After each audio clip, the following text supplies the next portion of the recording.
So now we understand the basic of what permutations is, we're going to see how it's actually used in questions, and most of the time it's used for arrangements, yeah? And a specific type of arrangements.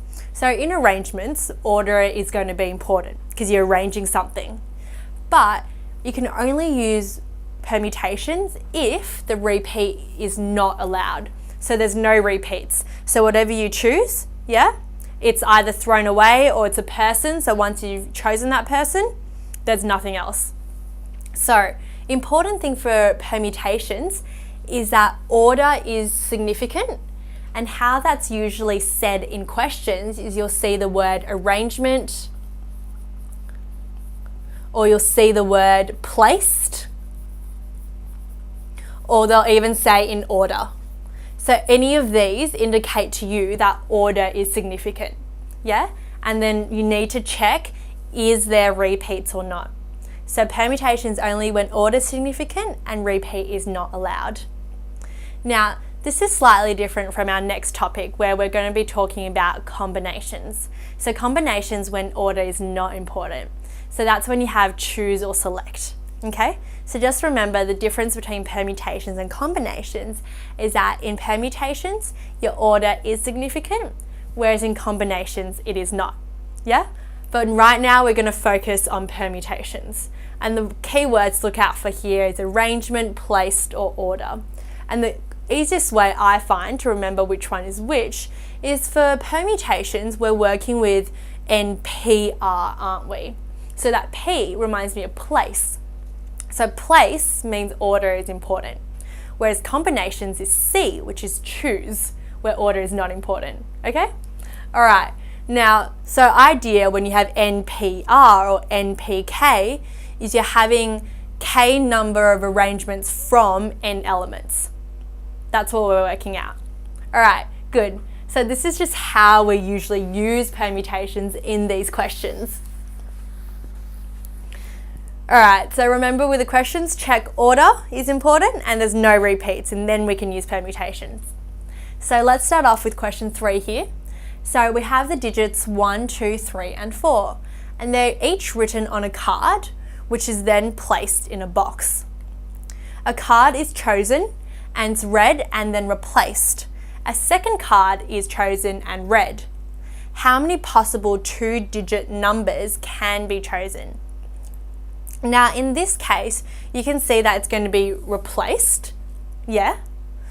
And because it's with 2-digit numbers, it's digits, so order is important here because you're arranging them for digits. But because it's replaced, it doesn't fulfill the requirements for permutation, so we can't use that. But we just consider if there's 2 cards, the first card, there's 4 possibilities, but because it's put back in, there's still 4 possibilities for the next card, right? So that's why we have 4 times 4. So 16 ways that 2-digit numbers can be chosen. Now, in this case, the card is chosen read, but not replaced, all right? And you can see that we're trying to form a 2-digit number. So with 2 digits, there's going to be arrangement, right? So order is important. 19 and 91 essentially very different.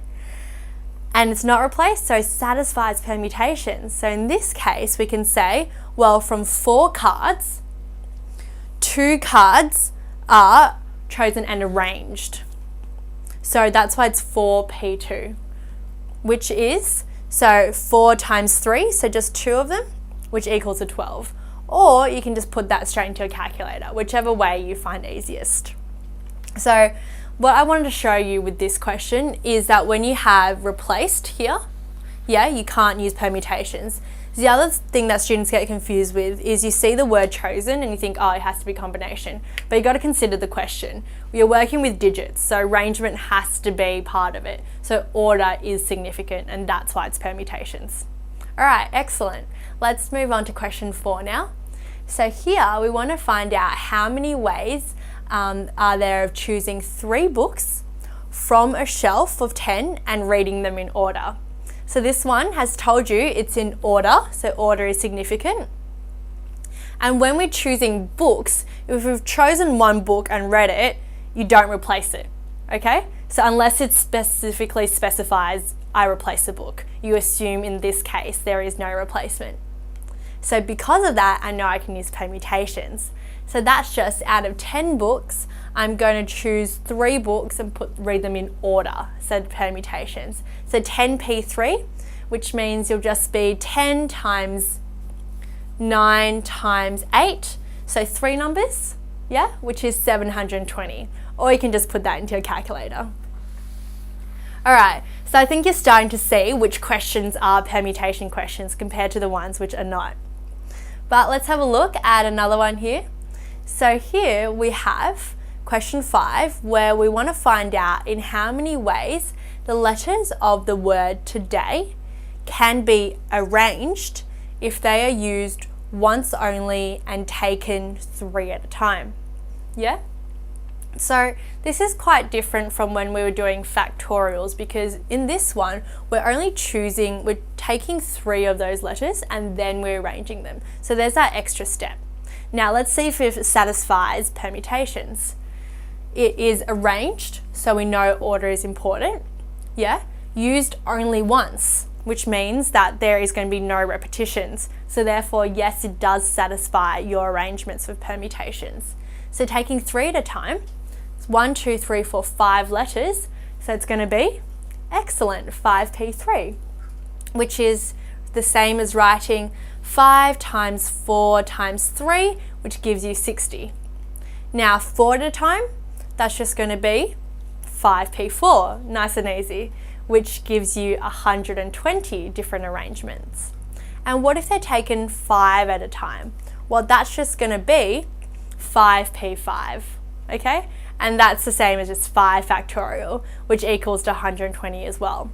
And why these two are exactly the same is because this is 5 times 4 times 3 times 2, and this just has an additional times 1, which makes no difference to the number itself. All right, great. So in this one, we checked, first of all, it was arrangement, so order is important, and there was no repetitions, and that's why we could say it was permutations.